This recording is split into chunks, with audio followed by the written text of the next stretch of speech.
Welcome to another scriptural study.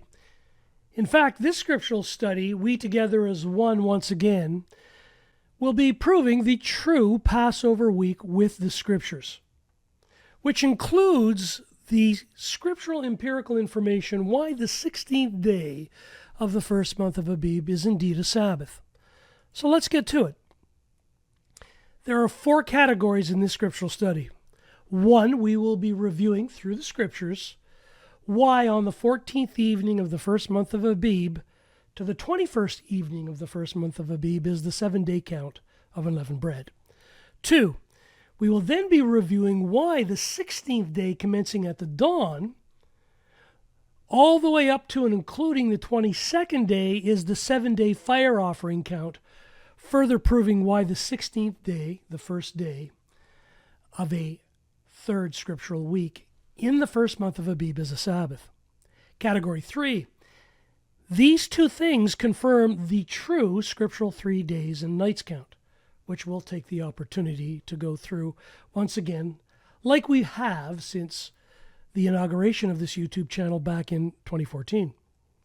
And finally, the 4th and final category, we're going to go over the other scriptural counts that verify the Passover week, with its 2 counts of the 7 days of unleavened bread and then the 7 days of the fire offering count. So let's get at it. But first, and as always, and it is more important than usual, to stop the video at any time to focus in on the scriptural verses being shared and how they are accounted in this first month of Abib, let alone other scriptural months. Furthermore, these scriptural videos are designed for a TV screen. They're really not designed for a mobile phone. It's too small. You can't read all of the scriptural verses, and the visuals are condensed, so you can't see the count as per the scriptures. So, if you have the capability of a TV, hook up your mobile device, iPad, or even computer to your TV, which is very possible in this day and age, and view the videos from that vantage point. If you don't have that capability here and now, we also offer all of these visuals on PDF links. You can find them in the description box of this particular YouTube video, let alone the others, or you can email us at our home email address at family1@rogers.com, and we will gladly send each and every one of you the PDF link to these visuals. They're being utilized right now in many assemblies all over Earth and being utilized with people that are doing work in prisons, etc. So again, all of this that we're about to review with the scriptural counts can be verified with film and photograph footage with the sun, moon, and stars. So, why is this so important? Well, because in the book of Hebrews, Ibram, chapter 10, verses 14 through 21, and I'll only read a part of it, the Passover week is huge. And why? For by one offering, he, the Almighty Father Yahuwah, the self-existent one, has perfected for all time those who are being set apart. And the set-apart Spirit also witnesses to us, for after having said before, quote, "This is the covenant that I shall make with them after those days, says Yahuwah our Father. Giving my laws into their hearts, and in their minds I shall write them. And their sins and their lawlessness I shall remember no more. Now where there is forgiveness of these, there is no longer a slaughter offering for sin." Why? Well, so, brothers, having boldness to enter into the set-apart place by the blood of the firstborn Son, the Mashiach Yahushua. So again, there is no longer a slaughter offering for sin. Because why? For by one offering, the Almighty Father Yahuwah has put that to bed, so to speak. So, brothers, having boldness to enter into the set-apart place by the blood of the firstborn Son, the Mashiach Yahushua, by a new and living way, which he instituted for us through the veil, that is, his flesh, and having a high priest over the house of the Almighty Father Yahuwah, the only self-existent one. This is why the Passover week counts are so important. So again, I'm narrating this video here on the 16th day of the first month of Abib, which commences at the dawn today on Pagan Day of Monday, April 28th, and it goes into past the midnight time period into Tuesday, April 29th. Remember, a scriptural day, regrettably, the beast, the Roman Catholic Church, has split up into two parts on their Gregorian. Scriptural day starts at the dawn, it goes all the way through the day period and through the 4 night watches. And that's so important to understand, and we'll get through that here with greater detail. So we're going to go over the Passover week. We're going to go over that right here. And how many of you get the opportunity to number your days with the Scripture and then go outside with film and photograph footage to verify it with the sun, moon, and stars? So what does it mean to number your days? Well, that means take a pen and a piece of paper and write down the Scriptures on where they exist in each of these days in the first month of Abib. It's a great exercise. And I never did it till about 2004 and really started to dig into it in 2008 with some great assembly calls with a friend that is, a Berean friend that is no longer with us, Emmett. And it was an eye-opening experience. So that's what we're going to do today. Before viewing this scriptural study, it would be wise, if interested, to watch this video, Guarding Abib with the Sun, Moon, and Stars, from 2014 to 2026. So we have film and photograph footage of Abib, first day of Abib, and all the way into Passover and Feast of Unleavened Bread from 2014 to this year in the pagan year 2025. And we forecasted out to 2026. We did this way back starting in 2013. And we're just now testing and proving this sample for that time period.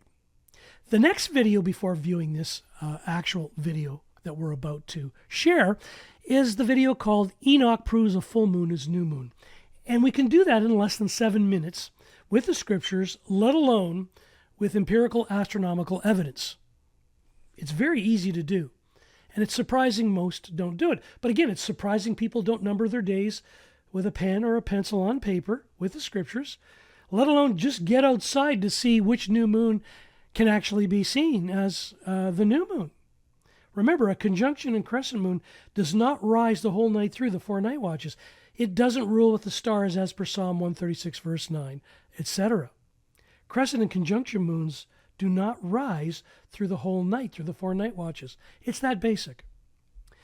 Again, a scriptural day start is at the dawn. Stop the video now. Read the Old Covenant Scriptures that prove this. Read the Renewed Covenant Scriptures that prove this, and what the Mashiach Yahushua, the firstborn son, did himself and when he started his day. Read about when the taught ones started their day.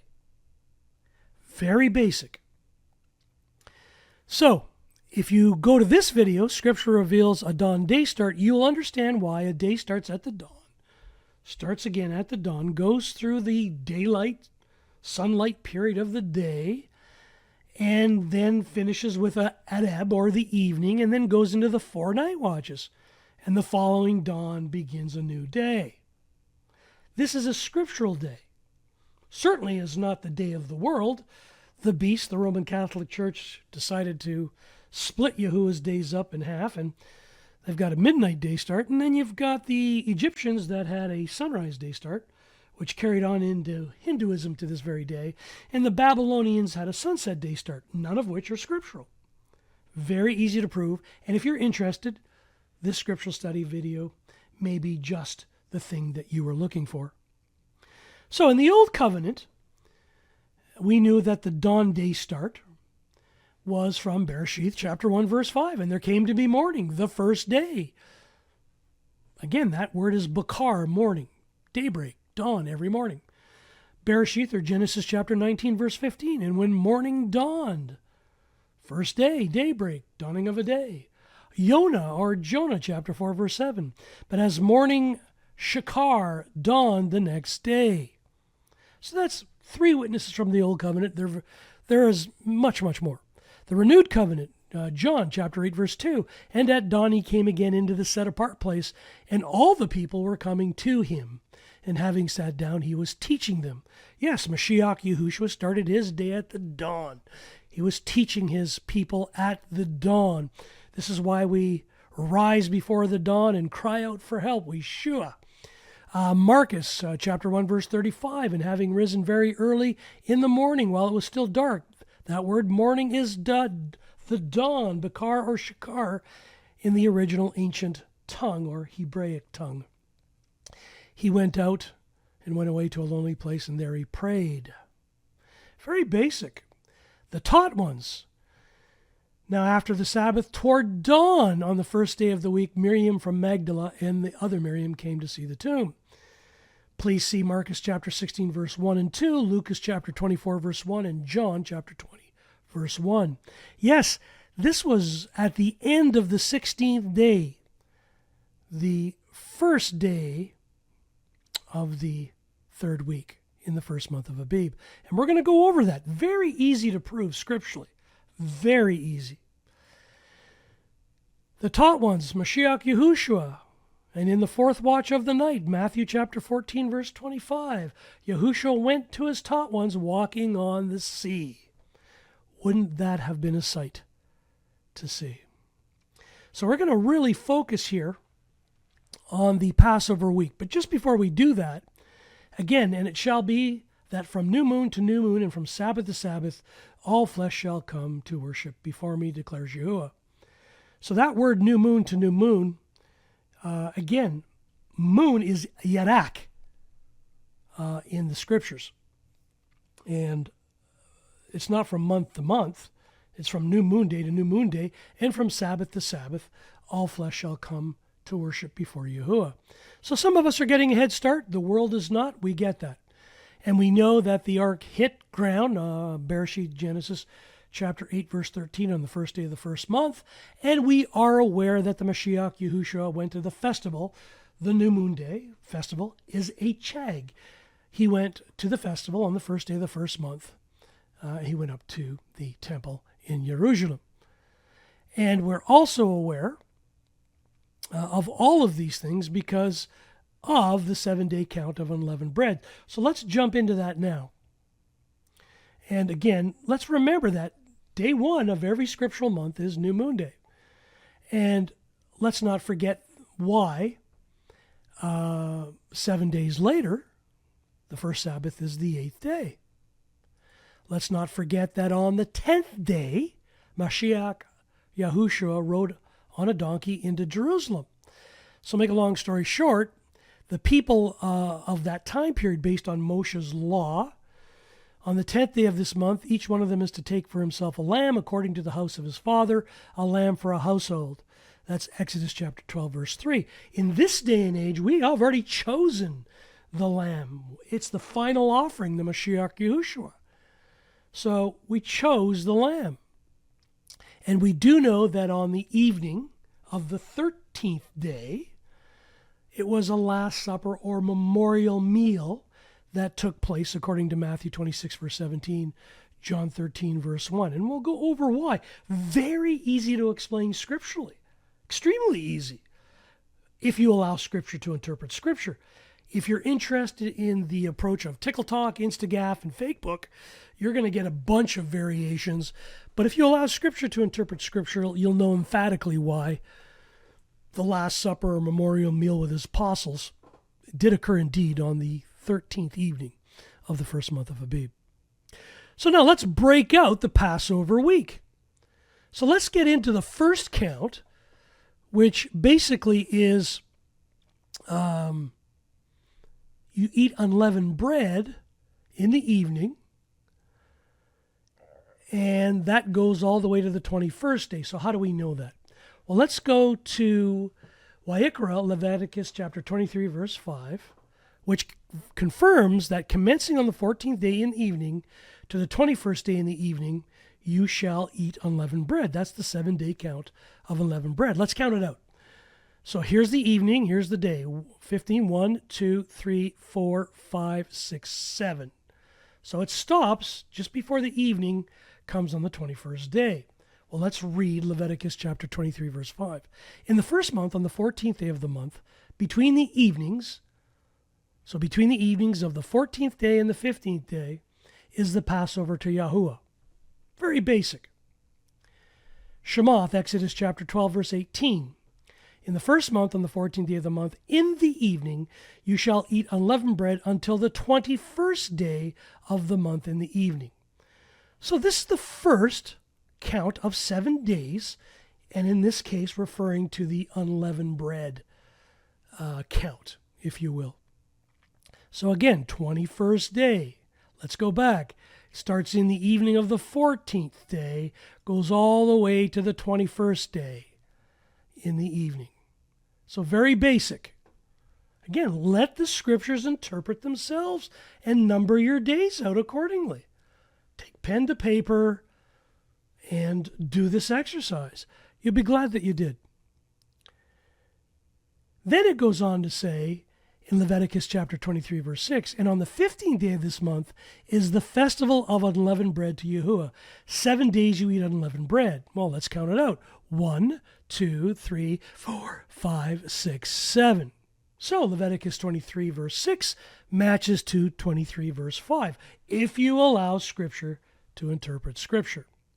So again, 7 days, very basic. So that's the 7-day count of unleavened bread. If you're not in agreement, our only response would be grab the Scriptures, read them, put them on paper, and do a timeline. What will you come up with? Please allow Scripture to interpret Scripture. This is not my opinion. This is not a guess. This is Scripture interpreting Scripture. I'm just a Berean. I'm not a teacher. I'm not a leader. A Berean searches the Scriptures daily. A Berean is a researcher, and they share the research. It's amazing in this day and age that folks can't distinguish between a researcher and a teacher. The Mashiach Yahushua is the teacher.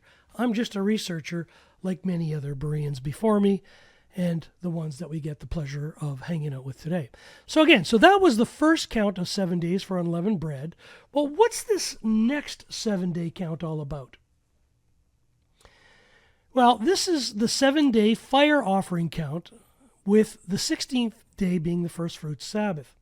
So again, commencing on the 16th day Sabbath at dawn, up to including the 22nd day of the first month. And we can see it here. So day 1 is the 16th, and day 7th is the third Sabbath, the 22nd day. Again, the third Sabbath or the 22nd day is always a Sabbath in any scriptural month, including the first month of Abib. Well, let's read it in Scripture to see if this is true. And we come to Vayikra, or Leviticus chapter 23, verse 11 through 13. And he shall wave the sheaf before Yahuwah for your acceptance. When does this happen? On the morrow after the Sabbath. Yes, the 15th day, which is a high Sabbath, which the Mashiach Yahushua confirmed in Yehukanan chapter 19, verse 31. So on the morrow after the 15th day Sabbath, the priest waves it. When? On that day, the 16th day, when you wave the sheaf. Remember, the wave sheaf offering didn't take place on the high Sabbath of unleavened bread. It took place the following day. So let's read this again. Vayikra, or Leviticus chapter 23, verse 11 through 13. And he shall wave the sheaf before Yahuwah for your acceptance.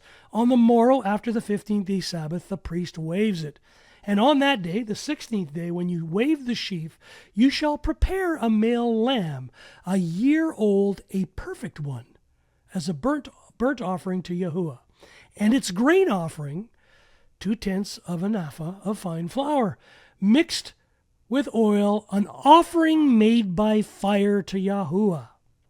So this is the second day 7 count, or I should say second 7-day count, commencing at the dawn on the 16th day, the first fruit Sabbath, going all the way to the third Sabbath on the 22nd day of the first month of Abib, if you allow Scripture to interpret Scripture.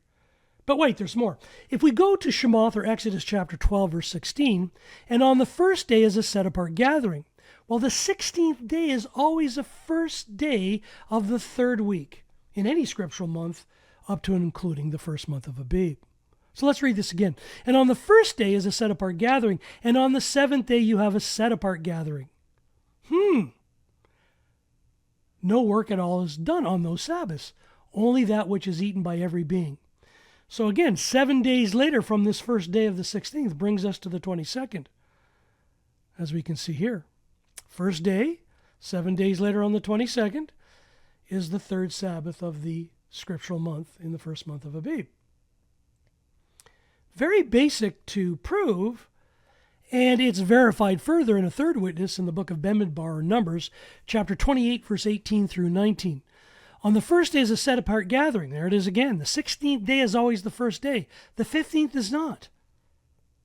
So the set-apart gathering is the first fruit Sabbath. That's the set-apart gathering when the priests do the wave sheaf offering. Again, the wave sheaf offering, when they wave the sheaf, is not done on the 15th. It's done on the first day of the third week in the first month of Abib. On the first day is a set-apart gathering. You do no servile work, and you shall bring near an offering made by fire as a burnt offering to Yahuwah, 2 young bulls and 1 ram, and 7 lambs a year old, perfect ones, they are for you. Now that's the old covenant. And as we now know, Mashiach Yahushua was the final offering. So all of this work in the temple way back when was a foreshadowing of the final and one offering for all time, which was the Mashiach Yahushua. So very basic to explain. And now when we read Wayikra, or Leviticus chapter 23, verse 7 through 12 in full, we now have a great understanding of this 7-day fire offering count, which starts off on the 16th day, which is the first fruit Sabbath. Let's read it. On the first day, the 16th day, you have a set-apart gathering. You do no servile work. And you shall bring an offering made by fire to Yahuwah for 7 days. 7 days. On the 7th day is a set-apart gathering. You do no servile work. And Yahuwah spoke to Moshe, saying, Speak to the children of Yisrael, and you shall say to them, When you come into the land which I give you, and shall reap its harvest, then you shall bring a sheaf of the first fruits of your harvest to the priest. And he shall wave the sheaf before Yahuwah. And that's on the 16th day, not the 15th. For your acceptance. On the morrow after the Sabbath, what Sabbath? The 15th day Sabbath, the priest waves it. When? On the 16th day, the first day of the week. And on that day, when you wave the sheaf, you shall prepare a male lamb a year old, a perfect one, as a burnt offering to Yahuwah. Very basic. And on the 7th day, which is the 22nd day, is a set-apart gathering. You do no servile work. Very basic to show. So take your time. Play this over and over again. On the morrow after the Sabbath, the priest waves it. After the 15th day Sabbath, the priest waves the wave sheaf offering for the burnt offering. And on that day when you wave the sheaf, you shall prepare a male lamb a year old, a perfect one, as a burnt offering to Yahuwah.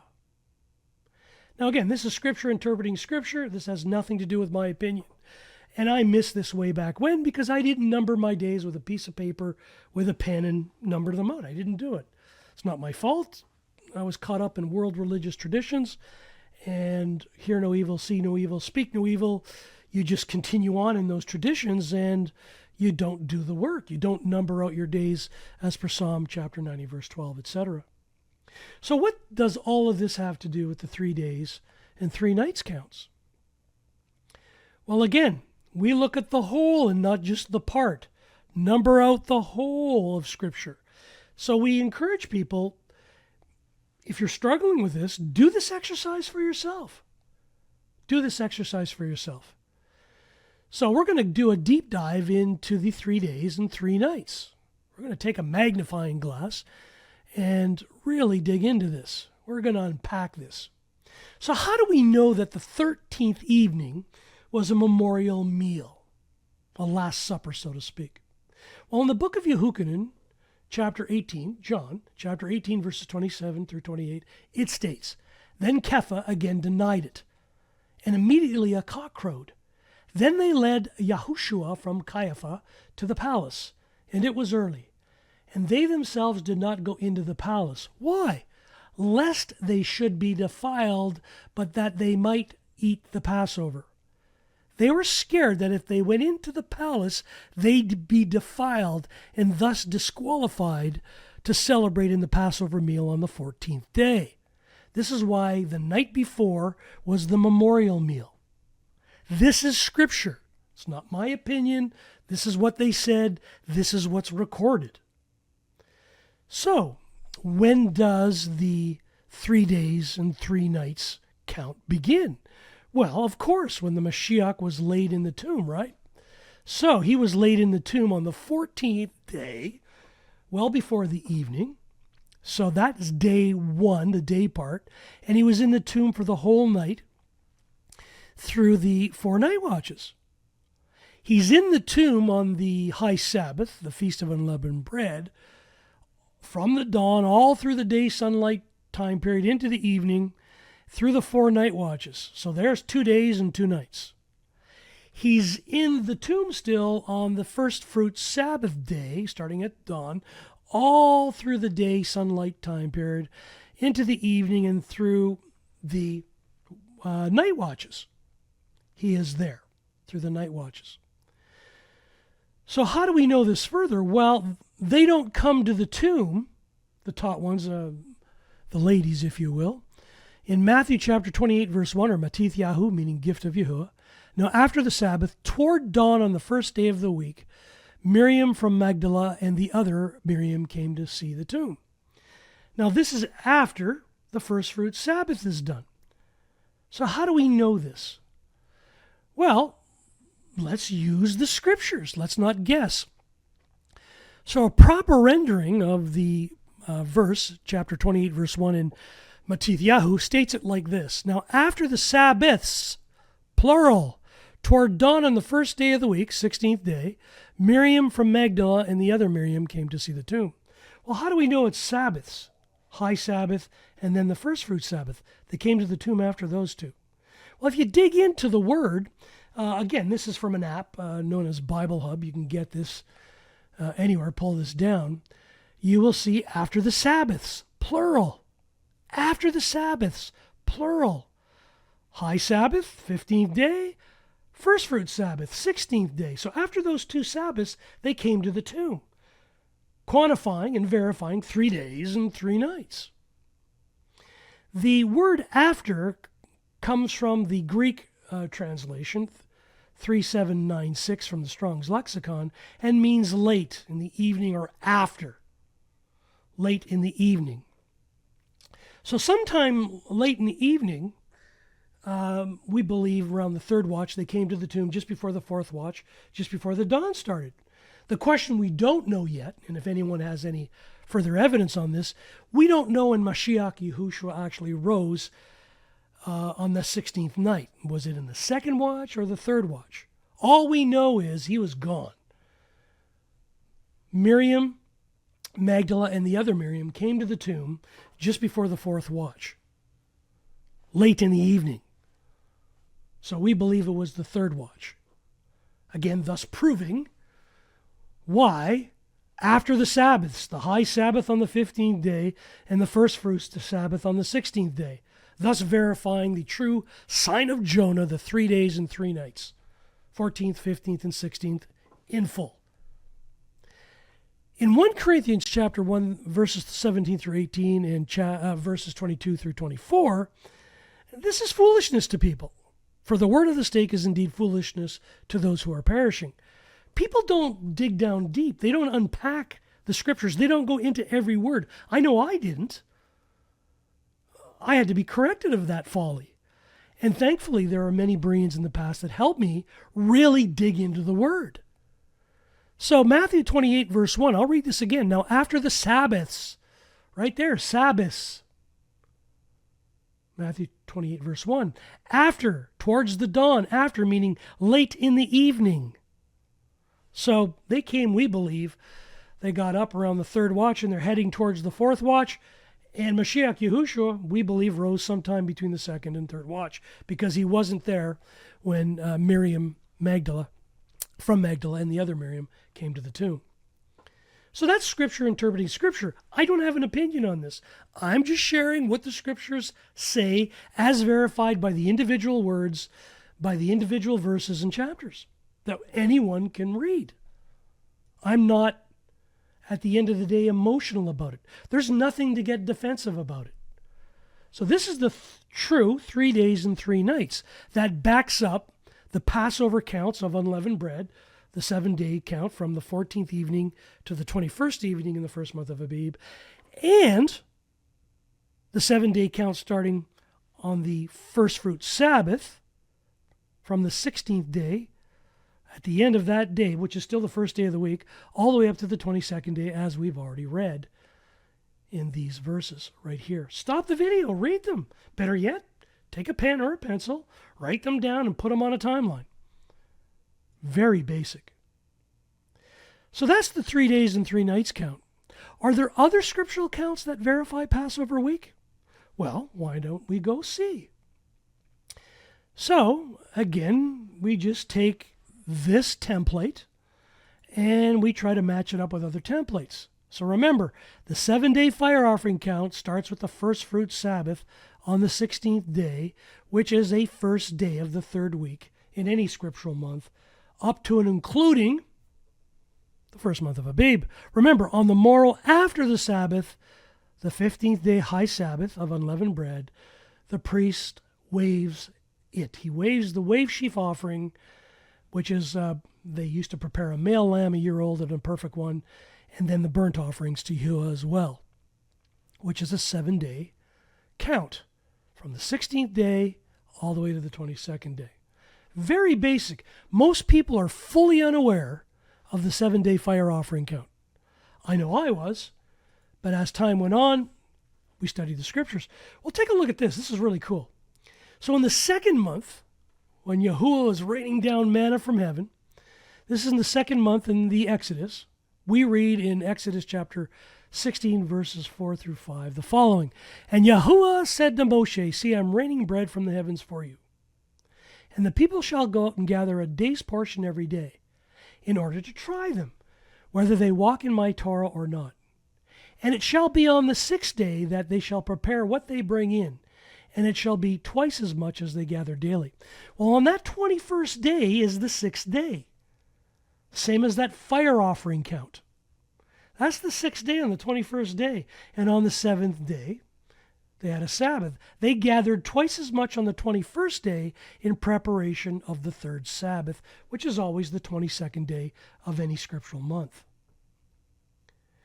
We read further, and they gathered every morning, each one according to his need. And when the sun became hot, it melted. And it came to be on the 6th day, which is the 21st day, that they gathered twice as much bread, 2 omers for each one. And all the rulers of the congregation came and told Moshe and said to them, this is what Yahuwah has said, tomorrow is a rest, a Sabbath set apart to Yahuwah. Very much aligned to the fire offering count as well in the first month of Abib, now isn't it? If you want to get into this even deeper, there's a website called the Creator's Calendar that goes over this 3 months in a row about the manna. Again, due to time constraints, this is another study that would take about an hour. So if you're interested, pull this one down. Enjoy.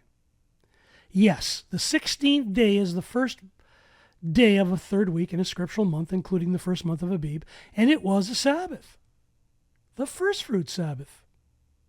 So again, after the Sabbath, the priest waves it. Well, after the Sabbath of unleavened bread, the priest waves it.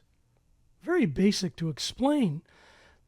And that happened on the 16th. And sometime between the 2nd and 3rd watch here in the dark period, the night watches, Mashiach Yahushua arose. Very basic to explain. So again, 16th day is a first fruit Sabbath. Let's take a look at the 3 days and 3 nights count again. So once again, repetition is the mother of all learning, so let's go through the repetition that Scripture provides.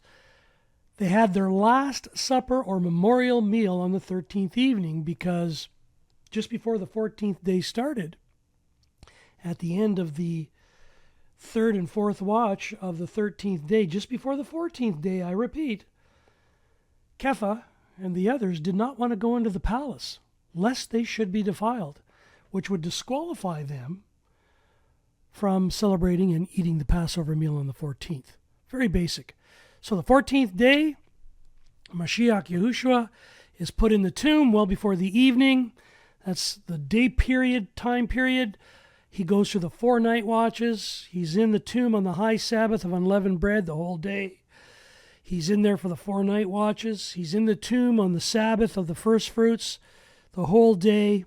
He's in there for the first watch and the second watch. And the question is, did he rise at the second or third watch? We just don't know. There is no scriptural evidence that provides that right now, other than the fact that they went to the tomb after the Sabbaths.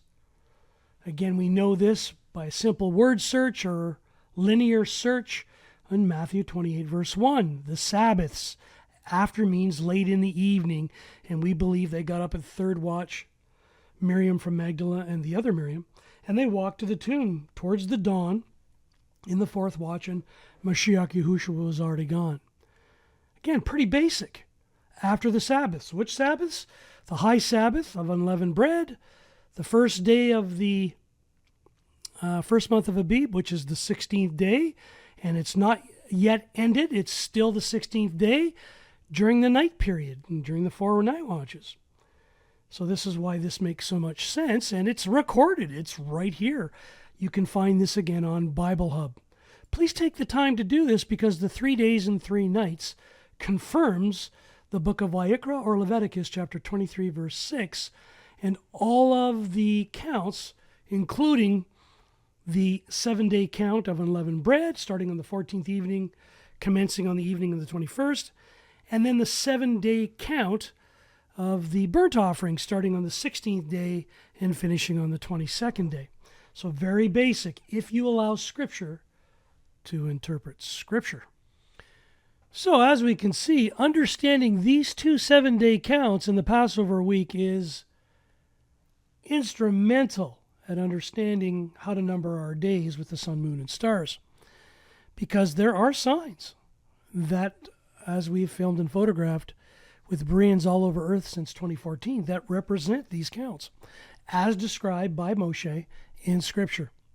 So let's again understand that Vayikra, Leviticus 23, verse 7 through 12, on the morrow after the Sabbath. What Sabbath? The 15th day high Sabbath in Leviticus 23, verse 6, as verified by the Mashiach Yahushua as being a high Sabbath in the book of Yehukanan or John chapter 19, verse 31. Again, on the morrow after the 15th day Sabbath, the priest waves it. And on that day, the 16th day, the wave sheaf offering happened. On the first day of the 3rd week, which is always the 16th day. In the first month of Abib, it's a Sabbath, as we can see.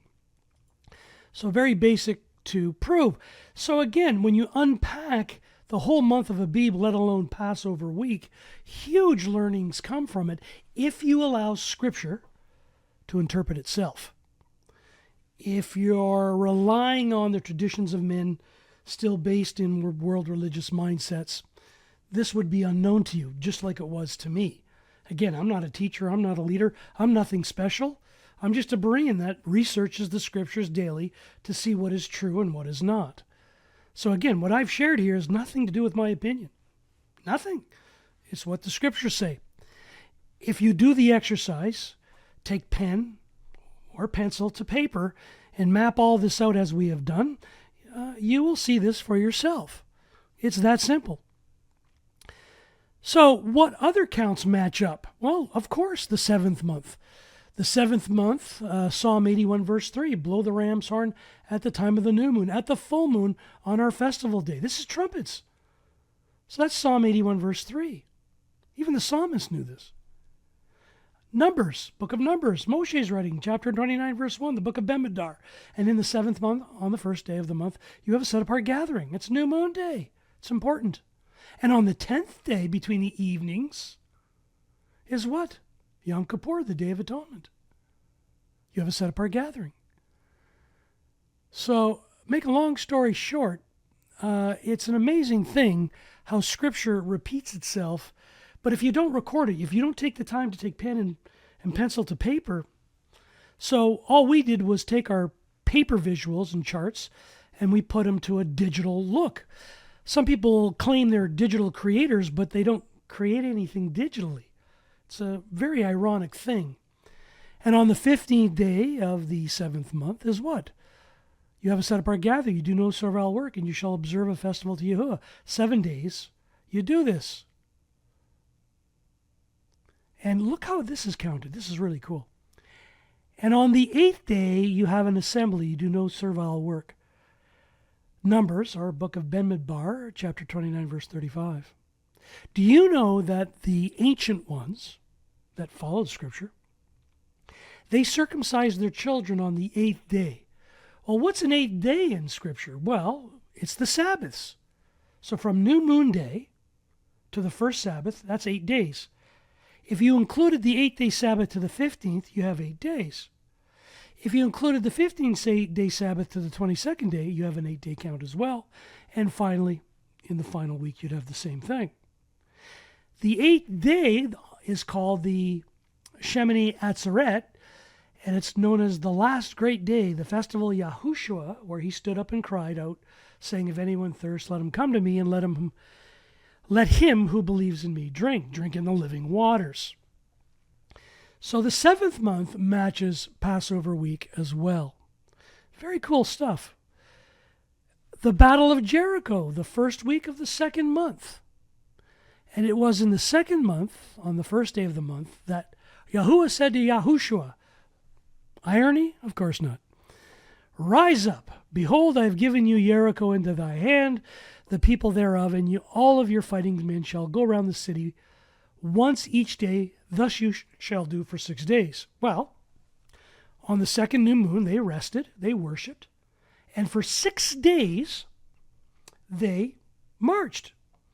So on day 2 was the first day of the march, day 3 was the 2nd day of the march, day 4 was the 3rd day of the march, day 5 was the 4th day of the march, day 6 was the 5th day of the march, and day 7 was the 6th day of the march. And of course, the 7th day being the 8th day Sabbath. This is from the book of Yashar, chapter 88, verse 14. Can we verify this further? Well, if we go to the book of Yahushua, chapter 6, verses 11 and verses 14 through 15, it states, and I quote, "And the ark of Yahuwah went around the city, going around once. And they came up into the camp and stayed in the camp. And the 2nd day they went around the city once. The 2nd day they went around the city once. The first day of the march, and returned to the camp. And thus they did this for 6 days. And it came to be on the 7th day that they rose early about the dawning of the day." 7th day right there, which is the 6th day march. About the dawning of the day, they went around the city 7 times. So on that 6-day march, they were around the city on the 7th day 7 times. And that was it. And then on the 8th day, they rested. The first Sabbath of any given scriptural month is the 8th day. 7 days later on the 15th is the 2nd Sabbath. 7 days later is the 22nd, and 7 days later is the 29th. So the book of Yahushua verifies this as well. And again, we covered this in this video, man's weekly cycle versus Yahuwah's weekly cycle. This is why we're trying to get rid of Roman monthly templates. It doesn't divulge this. It doesn't divulge this at all. We covered this is the 7th day Sabbath on the 8th day. Saturn's day is not the Sabbath. So there's week 2. So as you can see, we covered this. Scripture debunks the 7-day continuous weekly cycle lies. There's the Passover week. There is the fire offering count. And there's week 4. We highly suggest that you watch this video, Guarding ABIB with the Sun, Moon, and Stars from 2014 to 2026, because all these scriptural verses are verified by the sun, moon, and stars, which are for days, years, and appointed times. And they come with signs, repetitive signs annually, that people film and photograph all over Earth together as one. Very basic. So now you know why that Passover week is huge. You have one 7-day count starting from the 14th, ending at the evening on the 21st. You have a 2nd day, 7-day count starting on the 16th at the dawn, and going to the up to and including the 3rd Sabbath of the month, which is always on the 22nd day. That's the fire offering. Very basic. So again, stop the video now. Read all of Wayikra, Leviticus 23, verse 7 through 12, and its associated witnesses in Numbers chapter 28, verse 18, and Shemoth or Exodus chapter 12, verse 16. Utilize the whole and not the part. I made the mistake way back when, early 2000s, of only using the part and not the whole of Scripture. Scripture interprets itself. But if you don't use all of it, how would you know this? So it's nobody's fault. So again, on the morrow after the 15th day Sabbath, the high Sabbath, the priest waves what? What and when? They do the wave sheaf offering on the 16th day, which is the first day of the third week, scripturally in the first month of Abib. Scripture interprets Scripture, if you allow it. So those are the four categories of this latest scriptural study. We have covered this in the past, but again, take the time, if you have it, to watch how Scripture does indeed reveal a dawn day start, has nothing to do with the Egyptian sunrise start, or the Babylonian sunset start, and worse yet, the pagan beast Rome midnight start. Those are all there for confusion. So these two videos, again, Guarding Abib with the sun, moon, and stars from 2014, up to and including the forecast for 2026, let alone Enoch proves a full moon is new moon, and you can do this in less than 7 minutes.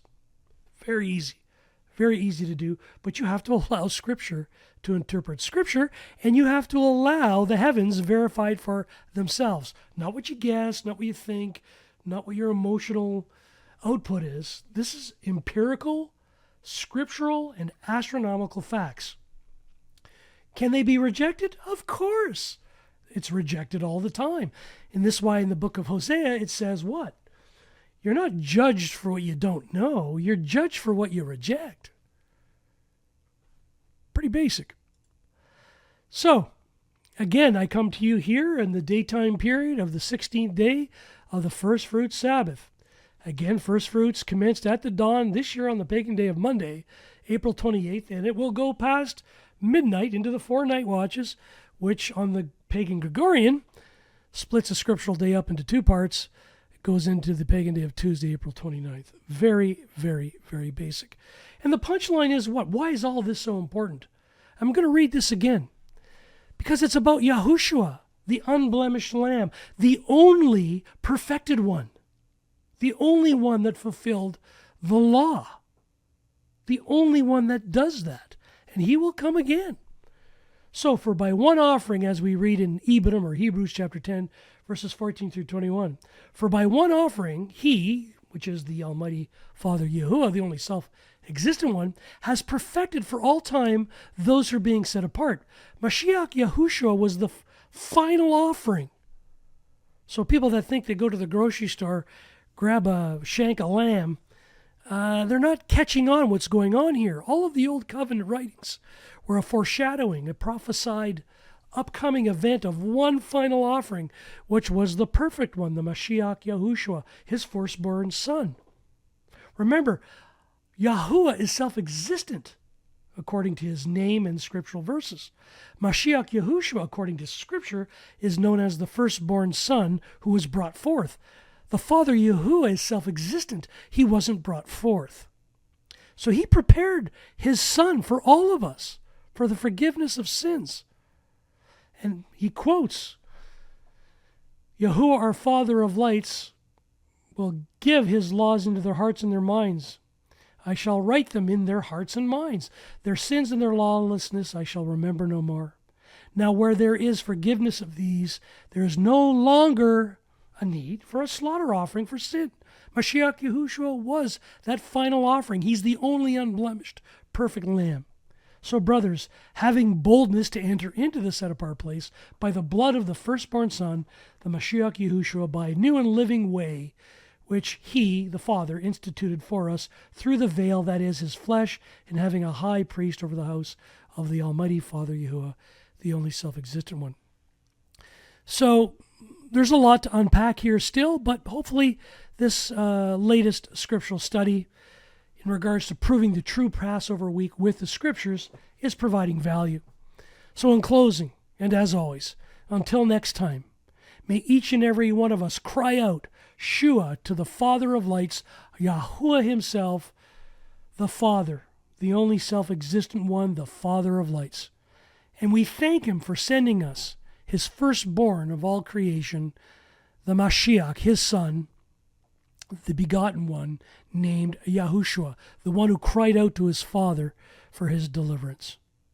So until next time, may the Mashiach Yahushua be in everything we say and do, and may this Passover week truly be a gift to each and every one of your loved ones. All the best, everyone. Have a yawesome Passover week.